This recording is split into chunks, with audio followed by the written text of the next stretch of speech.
All righty. I believe that we are live. Welcome everyone to Her First Million, a YouTube channel made exclusively for women in business in traditionally male-dominated industries like manufacturing, trades, technology, attorneys, CPAs.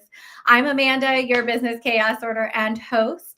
With Her First Million, we're dedicated to providing 3 different segments that are set to transform your business trajectory. And the first one that I love to do is called Love Your Numbers. That's where I'm here to unravel the complexities of financial management. We're not talking about accounting 101. We're demystifying the numbers so that you can confidently optimize your business to greater profitability. And then second, segment is called Ask Amanda. That's where your questions take center stage and where no question is off limits. Whether you slide in to my messages for privacy or share your inquiries in the comments below, I'm thrilled to hear from you, and I'll share insightful answers to help you steer your business in the right direction. And the segments that I'm most excited about are the interviews. That's where I get to sit down with trailblazing women entrepreneurs that have excelled in industries traditionally dominated by men and others who support them in really interesting ways. In these interviews, we'll unearth the strategies and navigate through common and uncommon challenges and uncover well-kept secrets that have led to many exceptional women to that 1 million and beyond. So today, right here, right now, we are live and we're about to have one of those conversations with none other than Coralee Beatty.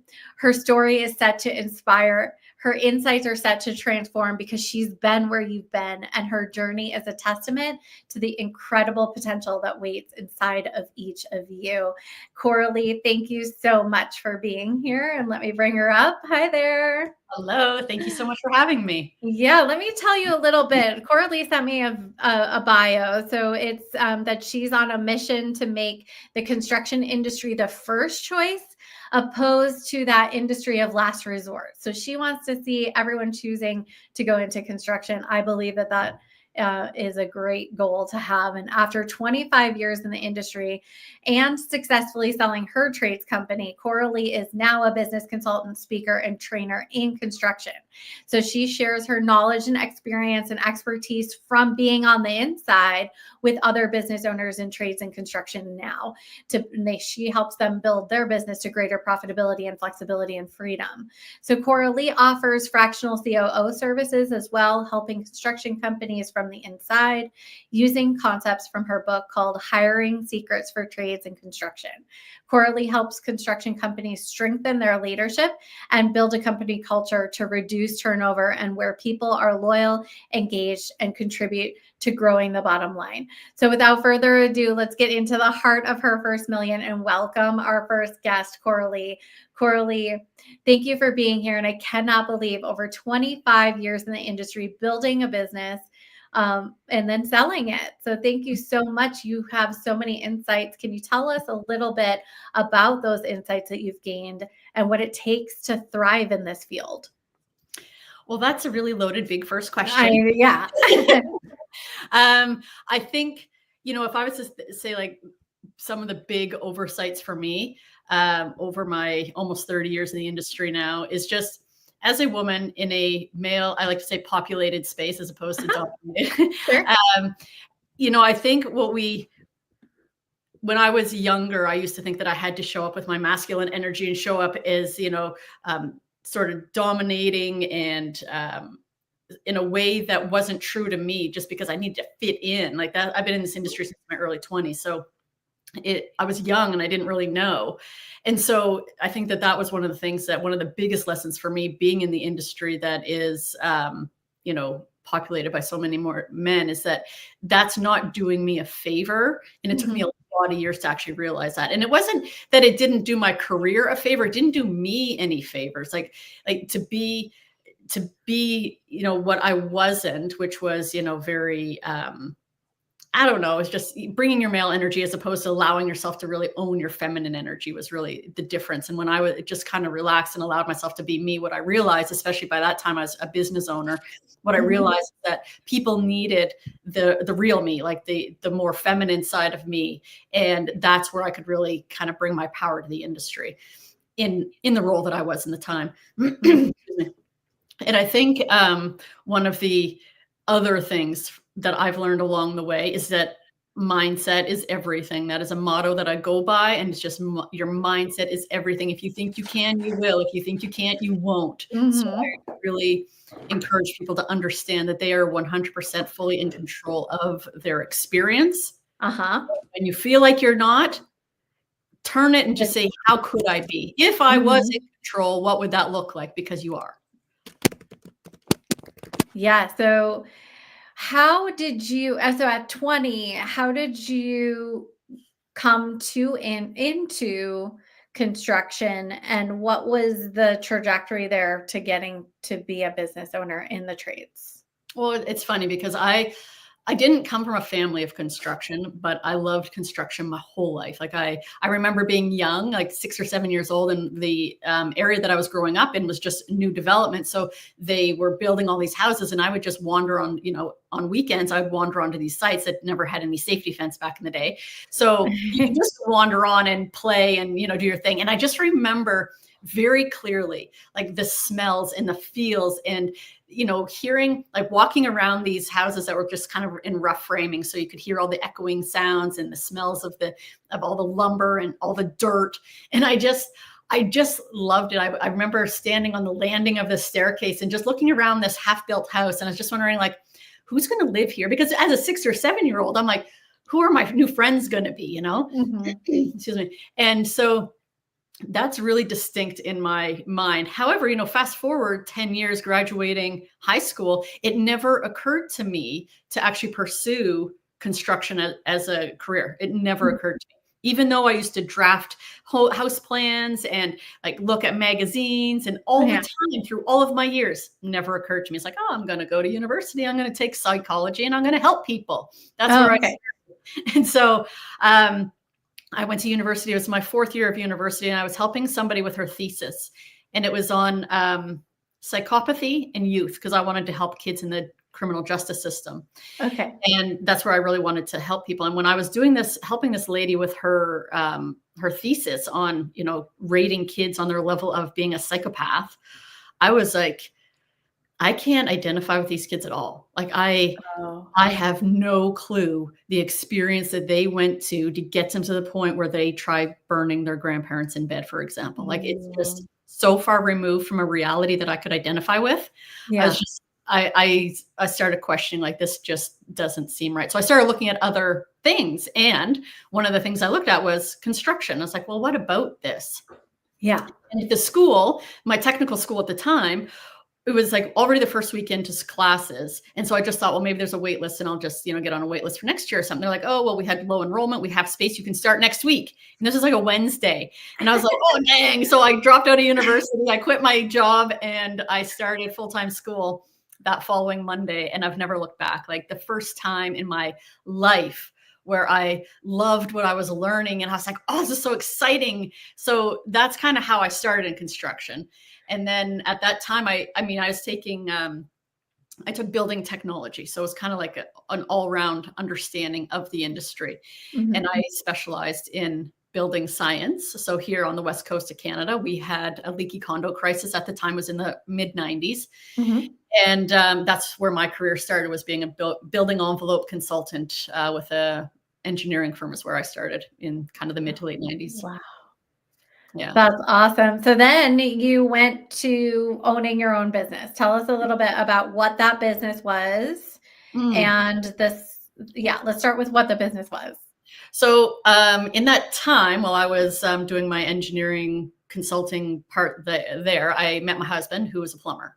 And although we didn't meet on a job site, it turns out that we were actually on the same job sites, the jobs that I was running as a building envelope consultant. He was actually on as a plumber, which is really weird because it was like 2 hours out of town from where we live. And it was residential. It wasn't even like it was commercial. Anyway. So he's a plumber by trade. So we started dating, and I think we started our business before we got married. Yeah, we did. Yes, we started our business before we got married. And it was plumbing. We started just, plumbing and hydronic heating. That was the early 2000s. And then we kind of grew it. By the time we sold it, we offered full mechanical. So plumbing, heating, full HVAC when we sold at the end of 2017. Okay, so it started as a plumbing business, is what I heard, and Yeah. then additional products and services bolted on Yeah. to that core product that enabled the scale possibility. Is that what that? Well, you know what? We probably would have been realistically, and this is, good for your audience who might be aiming for their first million. Right. Um, we probably would have been able to scale more effectively if we just stuck to one thing. I think by the time we sold, we probably offer, I'm going to say, easily 15 services. Wow. And I Okay. always tell my clients, I'm like, if you can pick one thing to become known for, like just one thing that you're really good at, it's like one set of SOPs, one set of, just the way you do everything is one, and you can get Mhm. really good, and that's where the money is. But we had like a lot, so it was a lot to manage, and we probably could have done a lot better if we would have just really focused in on one.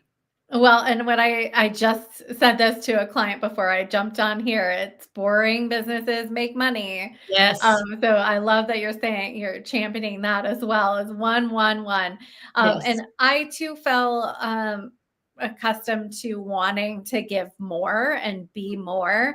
I had a bakery business for a long time, built it from nothing, built it up, Mhm, and had way too many products. I mean, we did weddings and wedding cakes, and then mhm. all the way to breads and pastries, soups and sandwiches in the Oh, stores. wow. But Yeah. wholesale was, cookies and pastries and breads and Mhm. all kinds of things, but way too many products. So yeah, 15 services feels like quite a bit. So that's a really great Yeah. nugget that we didn't even anticipate you taking away, Yeah. Well, audiences. what's interesting though is that the way we saw it at the time was that, you know, we thought that as a full mechanical, we could offer better services to our contractors, which is true in that they only have to deal with one sub.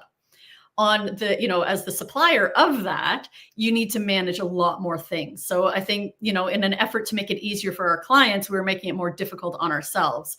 And then when we actually added AC and like, air conditioning, because it's a completely different ball of everything, that was even a step further beyond. But the reason we did that is because there wasn't a lot of competent people that we could trust to do that piece of work. And it was just like, everywhere we went, people just didn't understand what it was that they were installing or what they thought they were repairing. And it was very difficult to for us to really work those relationships. So that's where, like, you know what, we can do it better ourselves. And we did like that. And it was just yet another service. So yeah. Yeah. So I hear that a lot from my clients that I can't trust this person. I'm going to be a GC because then I can Mhm. control it and find the subs myself and all of these different Mhm. things. So now that you're out of that, I mean, you were in it and you built this business and 15 services, and we're saying don't do that. What Yes. advice would you have for women that are trying to reach that first million in revenue? Here's the thing. It can be very easy to get to a million because it Mhm, is a high demand industry. It is a mhm, high demand service, and you can charge quite a bit of money for it. However, I think that let's not lose sight of what $1 million business can look like. It, like, when we got to our first million, it was a mess. It was a mhm, mess. It was not sustainable. I was losing my mind. So mhm, I think that you can make a 30,000 a month, 45,000 a month, 70,000, and then all of a sudden you're at $1 million and you're like, now I can't manage this and my life is insane and my business is running my life. And so I mhm, think that to be mindful to get to $1 million, I think that's kind of the important thing here is, to be able to do it in a sustainable way. And I think the first thing is, one, hire people before you think you're ready. And by people, I mean like your helper, your administrative person that is going to unload the things that you're not good at, the things that you procrastinate on, the things that you put off, the things that wait till the last minute, all of those things, because clearly you don't like doing it and you're not good at it. Hire somebody to do that sooner than you think you're ready. Because the reality is, if you wait until you think you're ready, you will be at a point that there's no recovery. You can't come back from that. So mhm. hire a helper in your office before you think you're ready is the number one thing. And then when you can, I'd say hire yourself a coach, consultant, somebody who can help guide you, somebody who has done it before. And I don't say this just because it's a service I offer. I say this because that was the game changer for me. This was I started my business in the early 2000s. And at that time, there wasn't a coach on every other corner. I didn't even know business coaches existed. Mm-hmm. And when I finally learned about them, which was probably, I'm going to say 2010, 2011, maybe-ish. As soon as I learned about them, I was like, I need to hire one of these. And it was the most suffocating, most difficult thing I'd ever done. And at the same time, it was the only thing that could have changed the trajectory of my business life. It just is. Like, just look for help, look for people who have done it before you and who can guide you. Just do yourself a favor. Yeah. So I heard hire before you think you're ready, and hire yourself a consultant or a coach.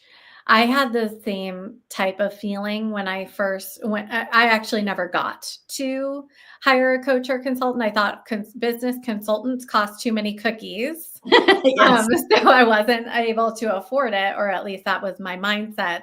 Yeah. And coaching felt like therapy, and I wanted nothing to do with that. I wanted sound business advice.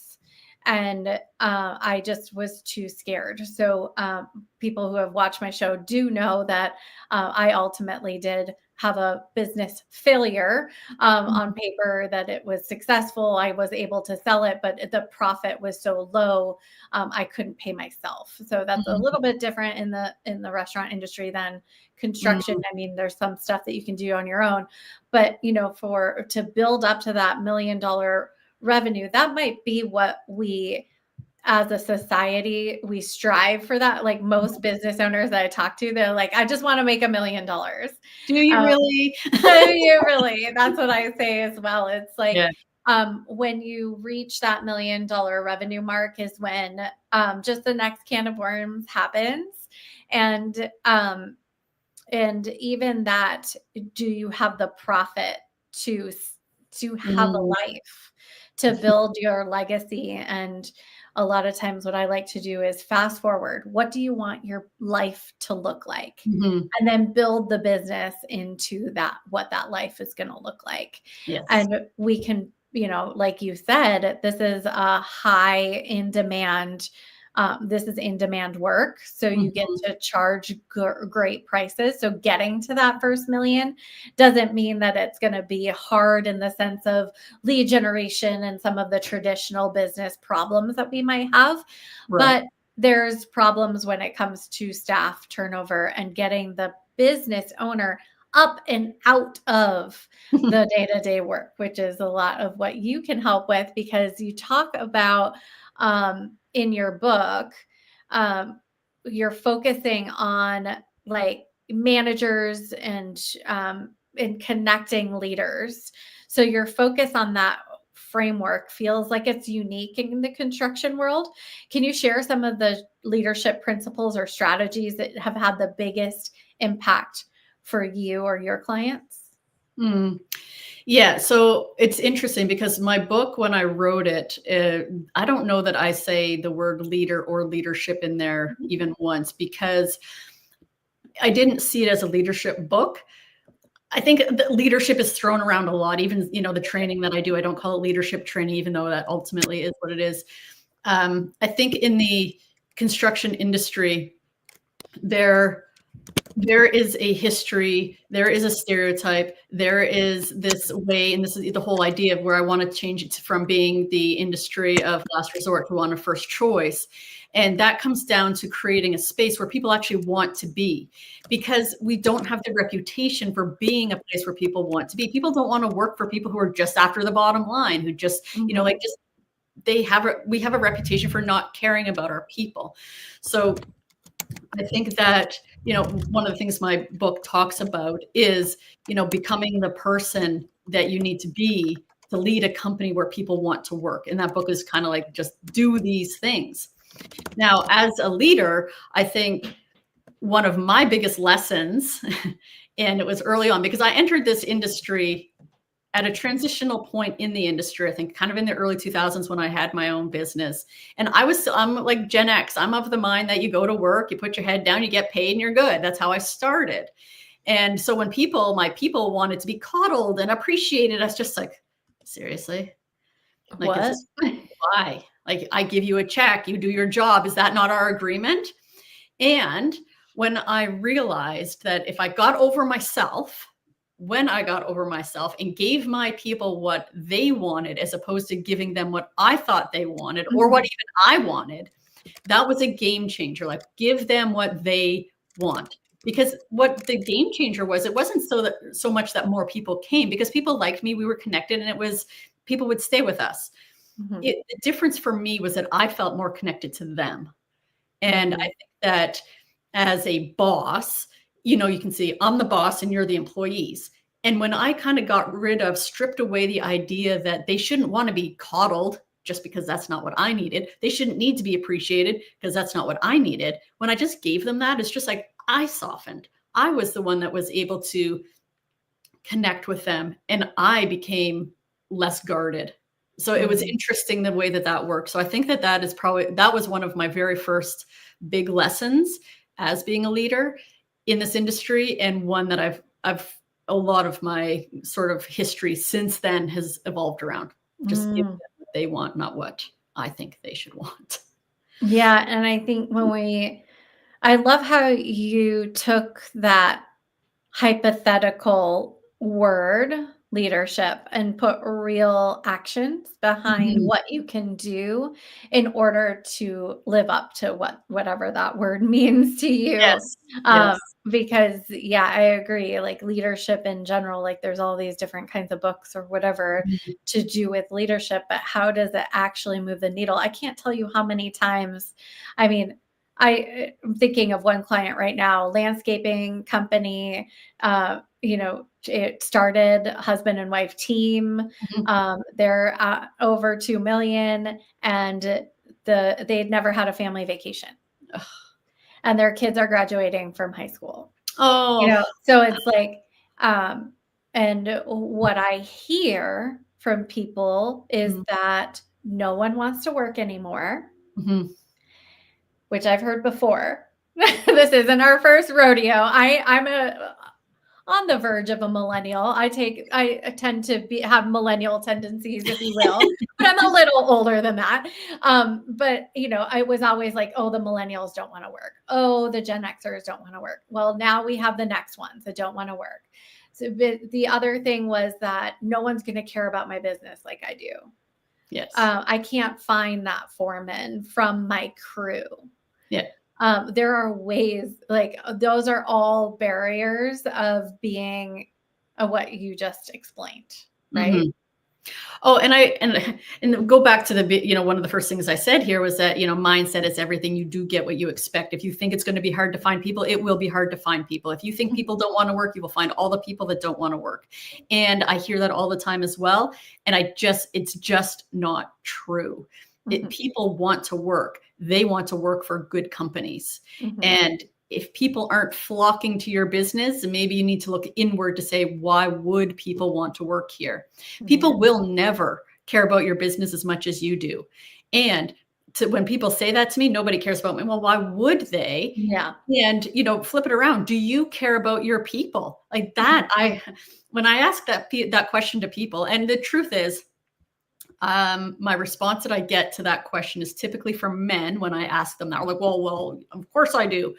That in itself tells me that maybe you don't. Maybe you've never thought about that before, because people aren't going to care about your business until you actually care about them. And mhm. I think that is a significant miss in our industry. I like that you brought that full circle back to kind of that mindset. You Mhm. get what you're focused on. Mhm. One of the things too that um, when we're looking to build ourselves out of the day to day, we can't expect a field person to make a jump from a business employee mindset to an investor mindset. Mm. So there's two different mindsets at play, and not that it hasn't happened. I actually had a guy on this show maybe a couple months ago that had made that leap from employee to Mm. CEO of a construction company. And I believe that it takes a certain type of person to be that right hand for you. I would call it an implementer. In Mhm. my world, is there's someone that does the day to day, but they also need that investor mindset because they need to be able to take care of your people for you, Mhm. and build in that person. And sometimes we can't find them on the ground. Yeah. Sometimes we can, but it's a needle. It's like a golden. Well, that's actually one of the training programs I have is Oh, on great. being an entrepreneur, because it is like one thing is helping your people advance within your company. It does take exactly that, a different mindset, a different approach to decision making. It's just completely different. And to expect a good tradesperson to become a good manager or to become a good leader is just, you can't make that connection.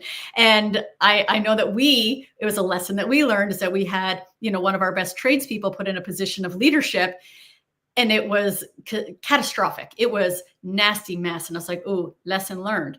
So Mhm. you can't do that. And so that is one of the reasons, one of the trainings that I provide is on entrepreneurship, which is helping people, like whether it be your four-persons or project managers, depending on, who these people are, helping them understand business so that they can make business related decisions that are more informed, that are more educated, and are looking at things from a different perspective, not just from getting the work done. It's also from the entrepreneurial mindset. So it's kind of combining those two things. And I think that training That's itself is very cool. valuable for exactly that, filling that gap of being able to bring people in your organization to the next level, where you can't otherwise find those people. That is really a great program. I'm excited to learn more about it. And so, can you tell me about what are some common challenges leaders face in our industry, and how does your training address those? So, we talked about that one, but are there others? So yeah, there's three programs that I've developed, or three Okay. modules, I call them really. I sell them separately, and the first one is on self mastery. That is exactly that. It's personal self mastery. It's just understanding yourself better. It's talking about things like your resiliency, your confidence. Like it's just understanding who you are, what your values are, what your traits are, and really getting a sense of who you are, how you fit in, how you operate. It's understanding how to set goals personally and professionally, as well as tracking habits. Like that's very much the first module is all about self mastery. The second one is leading other people. First one, leading yourself. Second one is leading other people. So it's having hard conversations. It's understanding communication. It's understanding other people.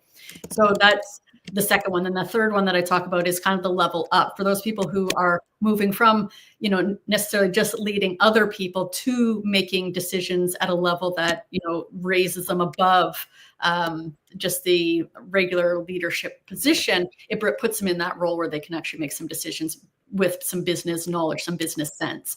So those are kind of the three levels that I offer. And I do recommend kind of going through in that order, because you can't really lead anybody else if you can't lead yourself. And I Mhm. think a lot of people are like, no big deal, but no, it really is. Like you need to be able to set the example, and you need to be emotionally intelligent enough in order to really communicate with people effectively and understand yourself and how you affect other people before you lead them. And I think that's a critical step that a lot of people overlook.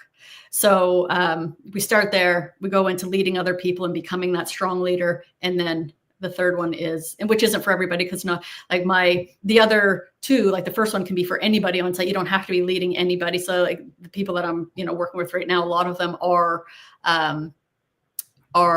they're tradespeople that do the work. Mhm. And Mhm. then, so yeah, it kind of each level up. Yeah. Well, and when I think about some of the common challenges that we've already spoken about, and the stereotypes of the construction industry and Mm. things like that, self mastery feels like a really great natural way to um, change that in industry wide. If we could have people understand how they can take ownership of themselves and how they show up every day will help change those stereotypes as well. But then the internal one that you spoke about, leading other people, those hard conversations, Mhm. that doesn't happen. I know on the ground, on site, I've got people talking over each other. I get confrontations. I hear about all types of stuff that happens, Yeah. which both of those first two, self mastery and leading other people, across the board would help in so many ways. So I'm really excited that your work is out. And, I want to make sure that more people find out about that, because changing, you're passionate about changing the perception of the construction industry in general. And I feel that way too, because women and have, been in dangerous situations on the Mhm. ground at job sites. Yes. Um, and what we need in our world are more houses and more buildings and more roads and more, so this industry isn't going away. If anything, with AI and the technology transformations that are happening, I believe more people should be looking at the trades more now than even ever, because it is a livable wage job. It is a low barrier entry to owning a business, even Mhm. though it's hard. Business is not easy. So those of you that may have stumbled upon this channel thinking, oh, I'll start a trades business, that'll be easy. None of this. It doesn't matter what business you have, a Yes. bakery, a landscaping company, Mhm. want to paint houses company. It is not easy. If it was easy, everyone would do it. But what are some actionable steps you're taking to recommend, and you recommend others to take, to make this shift in the industry? I'd love to hear your insights on that perception and what we should be doing, or what I should be doing, to make the shift too. Well, the training that I do is definitely one of them, because I think that that's kind of the foundation. For me, I think that all the changes that we need to see within our industry happen at our leadership level. It is Mhm. the leaders that need to understand that the people are our number one asset. Mhm. They are the things that make us grow or not grow, be successful or not successful. Those are our people. And until we value our people to the extent that they deserve, we will forever be flailing in our ability to grow, whether it be as a company or as an industry. So Mhm. I absolutely believe that it starts with our leadership. And I don't think that across the board or on a big scale, it's intentional. Our Mhm. industry has a history of just, people come to work, they do their job, they go home, they have their meat and potatoes, and they're happy. That is what we used to be. It's just, Mhm. as the people have changed coming into the industry, the leadership perception of what this industry actually needs has not changed. So those things just keep diverging, like getting further and further Mhm. apart. So when we can bring them back together and have leaders understand that that was the older generation and that was okay for them, now we need to do things differently. I don't think it's a lack of will or want for that. I Mhm. think it's a lack of understanding. It's a lack of education. And I think that the will is there if they knew how very little it took to, have people be engaged and come to work and be happy to work and all of those things. It doesn't cost you money, for one. Like, it just doesn't have to. And I think that that's probably one of the biggest things, because everybody's always thinking about their profit and their margins, and they have to be tighter, and like all of these things. And it's just like, I can't afford to do that. Well, you can't afford not to. And it's actually, you can do a huge difference with $0 investment. Hmm. It's And I true. guess I could give you what some of those things are. Like, when you say Yeah. $0, what's $0? $0 is saying good morning. How was your weekend? Actually Right. caring about your people. Caring about your people doesn't cost you anything. And Mm-mm. it doesn't take effort when you actually genuinely care. If you don't care about your people, well, then maybe you're one of those people that just isn't going to be able to build your business. Because even if you don't care, you think, oh, well, I'll get some leaders that do care. It comes from the top. Everything Mhm. comes from the top. If you don't feel it at the top, you're not going to get middle management to be able to carry it down. And Mhm. everybody else is going to see what is actually at the top, which is somebody who doesn't care. Yeah. So it's as simple as caring about your people and showing it. And Mhm. another key part is showing your people, like, excuse me, we used to have 2 reviews with our people every year. One was like Yep. what we called a career development. And then the next one was a performance, Mhm. basically. So the career development one is we set their goals. Like, okay, what do you want to be doing in 5 years' time? And Mhm. what do you doing in the next year to meet those goals? And then at the 6-month mark, we would revisit their goals. Like, okay, in 5 years, you still want to do this? Yes. In a year, you wanted to be doing this. We're now halfway there. How are we doing? Does anything changes? Do we, we look at it, and Mhm. people feel like you actually care about what Mhm. their future looks like. When you care more about your people than you care about yourself, your business will thrive. Mhm. It's simple. It is so simple, yet when I was on the inside or even working with folks now, um, it feels like it's a lot. Like, okay, so in order to be a good company, I need to give healthcare. I need to give 401k match, or and some things that we can or can't afford. I couldn't afford it, so I went the route exactly what you did, Coralie, in that I cared about my people. And Yeah. all of a sudden, it went from an entry level position that was turnover in 6 to 8 months to 3 year stints and alumni is what I called them. So Yeah. when they exited New Flowers Bakery, which is the name of my company, they were alumni. Yeah. And I wanted them to feel like they could come back. I wanted them to become customers. Mhm. And we did similar to the same thing as you in that we cared about the trajectory. So I used Clifton Strengths Finder to Mhm. help identify what their top strengths were. But I wanted to build them a roadway out of the bakery because that wasn't a sustainable, it wasn't a lifelong job. It was a Yeah. beginning job. Yeah. In construction, what I love is that we're building livable wage jobs Mhm. and jobs that can be with you. There's not a ceiling that a person can work from the ground up. Mhm. And there's a lot of opportunity in this field for really great people. So when that your strength and then build them into what you give them, that's a low cost thing. Like doing a Clifton Strengths assessment is like I think $20. Right. And then I wasn't like I didn't have the certification or anything to do Mhm. it. I just did it, and I talked to them about their strengths and where they wanted to go and what they wanted to be. Mhm. So that's just it's a low cost way to show that you care about your people.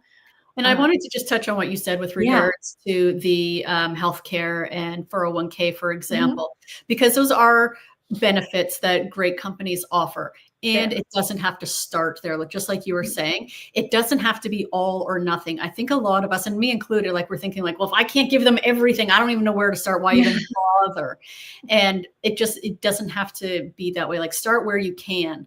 Mhm. And where you can start is actually caring, like Mhm. understanding that these people are helping you to build your life, but you're also there to help them build theirs. And I Mhm. think that just knowing that there's like baby steps and you can work up towards those healthcare and 401k matches and those things, that's where in direction you can go.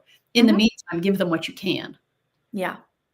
And I've advised folks to like give them give $100, $150 stipend in their Mhm. checks each week to go get health insurance if they can do it in their state, things like that, Mhm.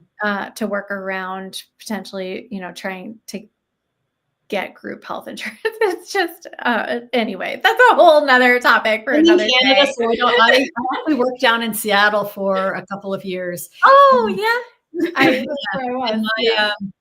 my employer at the time, so this is like in the early, like I think I was down there 2001, 2002, is just right Okay. before we started our business. Um, when I was down there, my insurance for me as a single person that was like 23 or whatever it was at the time was I think it was $432. And that was more than 20 years ago. And my employer covered it, so I was very grateful. However, it gave me a sense of what it's like being down in the US, because in Canada, the most I've ever paid was $150 a month, and that was for my whole Um, family of 6, and we don't even pay that anymore. Like it is, mind you, that wasn't extended coverage. Extended coverage is different, notwithstanding, that's yeah. just your basic medical, and that for Okay. I know that you guys don't get that, so Mhm. I don't identify so much with that. I'm very That's okay. Yeah. That's right. That's right. I did know you were a Canadian. Well, one of the things that I want to make sure that I fit into this, even though, I mean, I feel like I could talk to you for quite some time because it feels like we have a lot to share. Mm. What's one thing you would have changed if you could? Like thinking about back at your business, what's one thing Well, if you it's could have easy for changed? me to say I wish that I had got a coach sooner. Mhm. However, I didn't know they existed. So I got one as soon Right. as I could. I just wish it was like 9 years earlier. Um, Notwithstanding, I think I was like, I came from my experience in the construction industry was corporate based. So I had a lot of organizational SOP type of Mhm. experience already that I could bring to the business. So I knew right away for myself and my husband, and as we grew our team, how things needed to operate. What I didn't do, and this was the huge problem in the end, is that I didn't document it. I Mm. didn't share it. It was just, this is the way we did it. And I was the decision maker and I was the business builder and I was doing all of the things. It never occurred to me, hey, setting myself up to delegate at some point might be an idea. Set yourself up to delegate sooner than you think you need to. Mhm. It's like, well, I don't have any team members yet. I don't really need to. Start now. Start Mhm. now. Because the simplest things, and it doesn't have to be really a huge production. Record yourself doing something like video screen creating an invoice, something Right. as simple as that. Like just something that you can give to other people, like that admin person that you need to hire sooner than you're ready. You Yeah. have some videos that they can watch. So one, it's going to require less of your time and actual Yeah. one-on-one training, something for them to go back to, and it takes the questions out of you from having to answer them. So that Mhm. I think is something I wish that I understood earlier, and I wish that I had started earlier. And that is just getting things out of your head somewhere that somebody can refer to it. You need to set yourself up to be in a position to delegate as soon as you hire somebody. Like you need to let go. The other thing, especially for women in this industry, because I know I'm not the only one that is a control freak that needs to have their fingers in everything, or at least that's the way I was. I've learned Mhm. a lot. It's frightening to think of letting go of control. Like when I was letting go of control of invoicing, I think that that's probably one of our biggest things to let go of, because all of a sudden it's like it's the money and somebody Mhm. else is in charge of it. Mhm. This is how I recommend starting, because I know that there's listeners out there that are like me in this regard. Yeah. And this is what worked for me in order to start letting go of control, Okay. was not rearranging the dishwasher. I know that whenever my kids load the dishwasher, I'll be like, oh, I'll just put this here and I'll just put this there and all over the little things. It's just these little things that we do. And it's a sign of our need to control things. The dishwasher just needs to be closed and put on and the dishes will get clean. And if they don't, that's okay. That dishwasher can be put in again. Like just whatever the smallest thing is where you find yourself controlling the outcome, just hold your breath, close your eyes and just let it go. Because that for me was huge. Like when I could just, because my kids were young at the time, like Uh-huh. started my business before I had kids. So I had 4 kids within 5 years. I didn't have Oh my god. to be doing stuff like that. So when I recognized that I could just not rearrange the dishwasher and just be like, yay, let's close it up and turn it on. I recognized how hard it was for me. And I Mhm. also recognized how incredibly freeing it was. Like, oh, just because I could do it better, I could do it differently, doesn't mean it's not okay the way it is. And that will trickle down to every aspect of your whole life. Just because I do it one way doesn't mean, one, that somebody else can't do it better, or that the way somebody else does it differently is wrong. Like just those are things that were game changers. Oh my gosh, I'm never gonna look at my dishwasher the same. You caught me Just red-handed. walk away.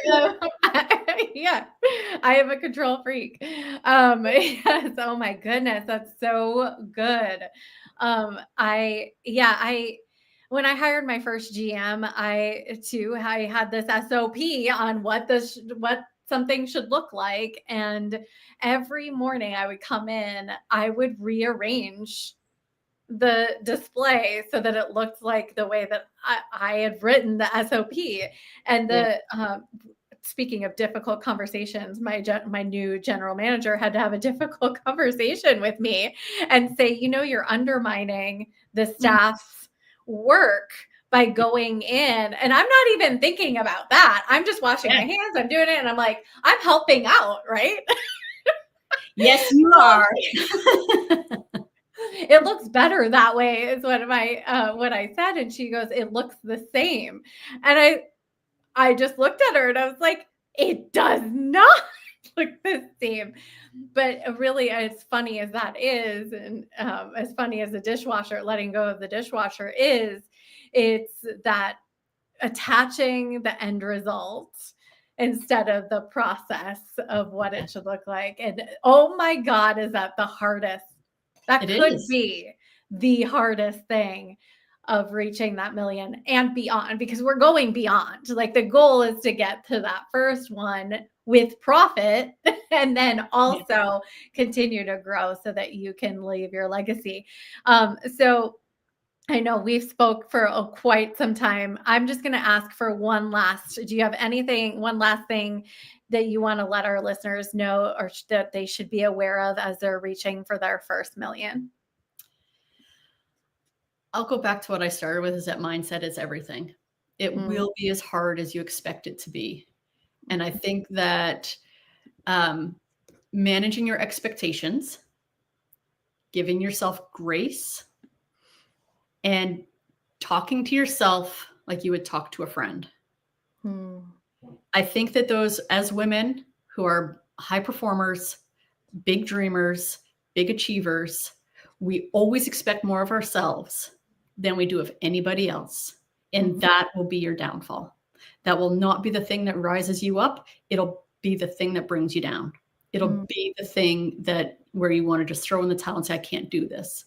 mhm, If you learn to treat yourself like you would treat a friend and speak to yourself like you would speak to a friend who has done and accomplished all the things that you have done, you will set yourself up for success. It takes practice, it takes time, and it is a mindset to understand that you are here to build yourself up, not be better than anybody else, just to treat yourself like you would anybody else, have the expectations that you would have for anybody else, and just be kind. Be kind to mm, yourself. mm. Yeah, I feel that one. Mhm. Thank you so much, Coralee, for being here and sharing your wisdom with us. There were so many takeaways in that. I can't wait to share that. And I would love to get a link into our description with the link to your book. So I'll make sure that that happens to everyone. And if you are serious about creating that $1 million business, I don't want you to miss my next profit acceleration workshop. Here's the truth. When I first launched my gluten-free bakery back in 2012, I had a beautifully written business plan. It was massive, well-researched, would have gotten an A+ in any business class. But guess what? It was completely useless. Why? Because I didn't need a plan. I needed actionable strategies to bridge the gap between what my vision was and the real world implementation. For example, I wanted to increase my revenue by 15%, but I didn't know how to make that happen.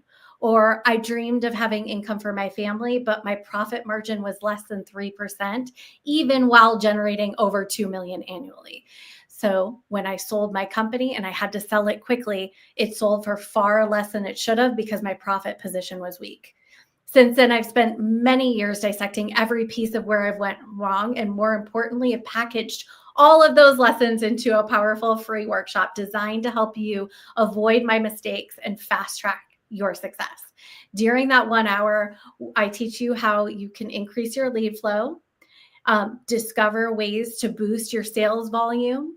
You get practical cash flow strategies that you can actually implement tactics to keep your business thriving without burning through too much cash.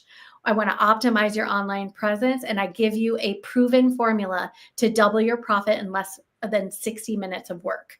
What I teach is not fluff. These are real strategies I wish I had when I was growing my company. These strategies are so powerful, they could have completely changed my story. And I can't do anything about that now, but I can help you help yours. The best part, these are 100% actionable, cutting edge strategies that you can start implementing immediately. So if you're ready to take the guesswork out of growing your business and finally start making the money that you had envisioned from the beginning, I want you to click that link to join my next Profit Acceleration Workshop. I can't wait to see you there. And if you like what you hear here at Her First Million, please remember to subscribe and hit that notification button to stay in the loop of the next episode. Until next time, here's to your success.